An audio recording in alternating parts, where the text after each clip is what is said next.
There were certain scenes that were pretty tough to shoot. How did being a father not affect your performance? And that would be a shorter list. I would like I was saying earlier, I'd like to do a cowboy film. I'd like to play a cowboy. There's one option, but the operation is risky. So when are you having the surgery? I don't know. How do I tell my daughter? I'm kind of it for her. So how are you? I need you to drive. I didn't know your headaches were this bad. You never tell me anything. Clear, go now. Did you close your eyes? I was too scared to No! Always keep your eyes open. Like 1 second, okay? Hi, John. This is Grace Kim from NextShark. Thank you so much for joining me today. How are you? Good. How are you? Good, good. I saw your movie last night, so to be honest, I woke up feeling a little bit puffy, but otherwise I'm perfectly fine. So just to get started. From salt, from eating a salty meal. No. I wish it were.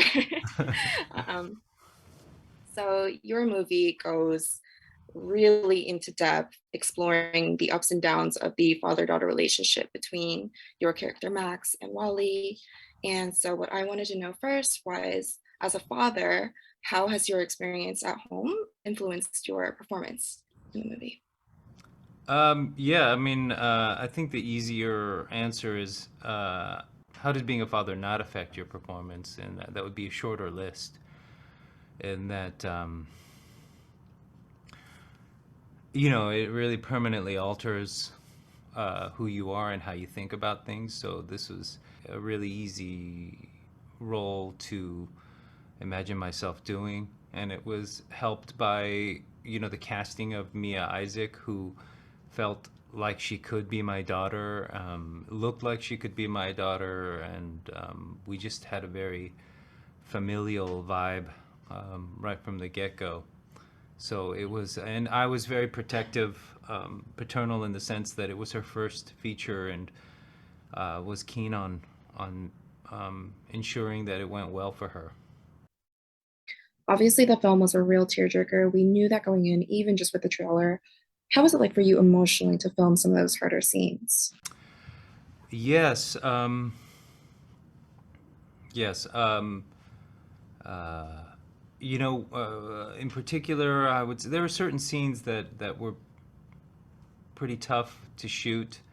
The father-daughter dance scene was very difficult, and playing that was just even in, kind of being there in pretend world was tough. And the scene after the car crash was a tough one to get and to put together right and to strike the right tone. But those kinds of scenes are hard to be in for a sustained amount of time and then leave. It's so this one kind of left me on empty. Yeah, I would say. What I found interesting about Max was that as an Asian dad, there were definitely parts where you could see he was like a typical Asian dad, the whole no parties, the like hounding Wally about her future. But then there were other parts that really just went against the typical image of a conservative Asian dad. And you would see it in parts where he would talk to Wally about things like love and dating. What are your thoughts on that? And is that something that you try to emulate, or is that something that you grew up around?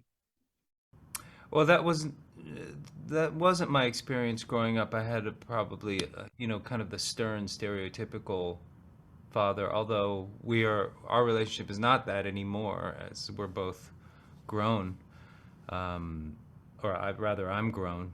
But the part that was a lot of that was just the page, because it was not written Asian to begin with, and it became Asian, I guess, because of me.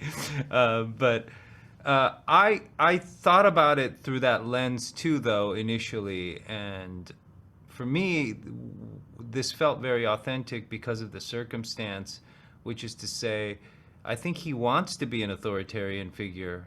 That's how he was raised, Max, I mean, but this event happened that affected both of them, which is they lost this person in common who was her mother and his wife, and they've had to cope with that absence in different ways individually. And as a result, they have grown much more intimate, you know. And I see a lot of, even with Asian dads, you know, over the years as they get older, especially with their daughters, there's an intimacy that happens that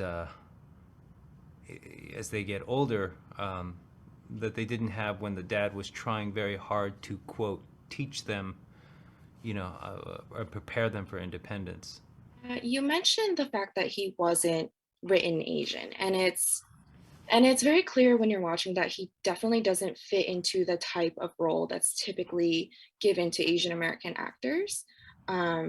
Like, first of all, he's, you know, an Asian man seen in different interracial relationships, which isn't often seen on screen.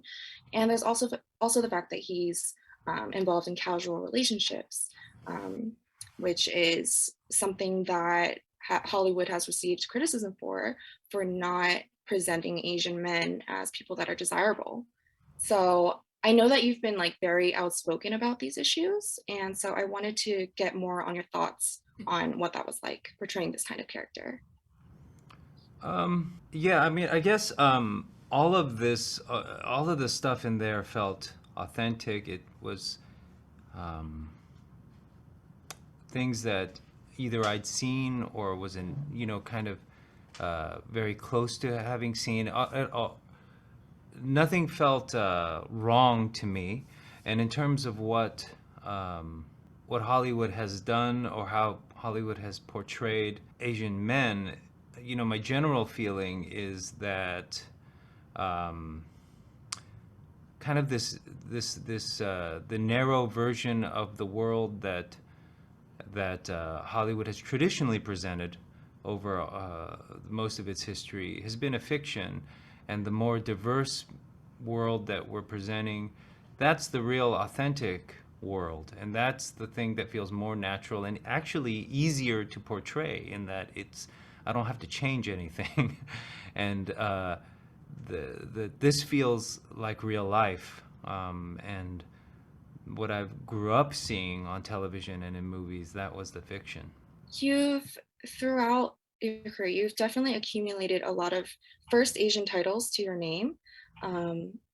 Just off the top of my head, I think there was first Asian male lead in like a Hollywood romance with Selfie, and I think there was also like first Asian male lead in like a action film. And I was just wondering what else you thought there needed to be a first Asian, like just a first role for at this point. Are we missing anything at this point? First Asian center for the Los Angeles Lakers. I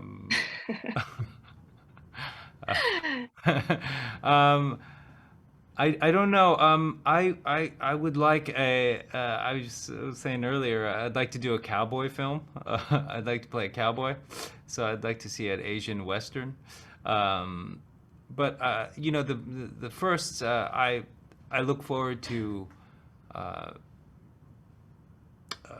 them all being done real soon, and we can get to seconds and thirds and fourths.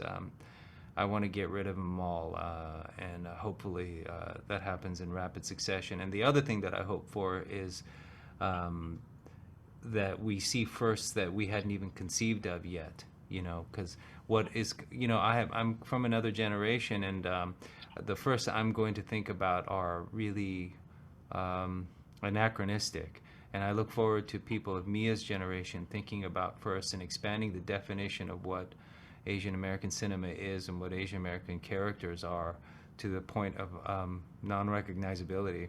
That's what I'm looking forward to. Just to wrap up, this whole first Asian Western film, is that something that you would want to be in? Yeah, I'll do it. Can we? Okay. All right. Thanks so much for speaking with us today, John. Hope you have a great day, and I'll be looking forward to the premiere. Thank you. Explain to me why we're here. Because every father should teach his daughter how to dance before her wedding day. Don't you think? Yeah, I'm pretty sure we got tons of time before you need to worry about that.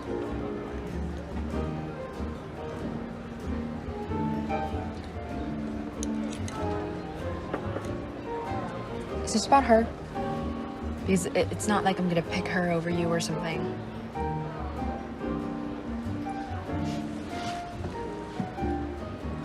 Let's dance, Wallace. I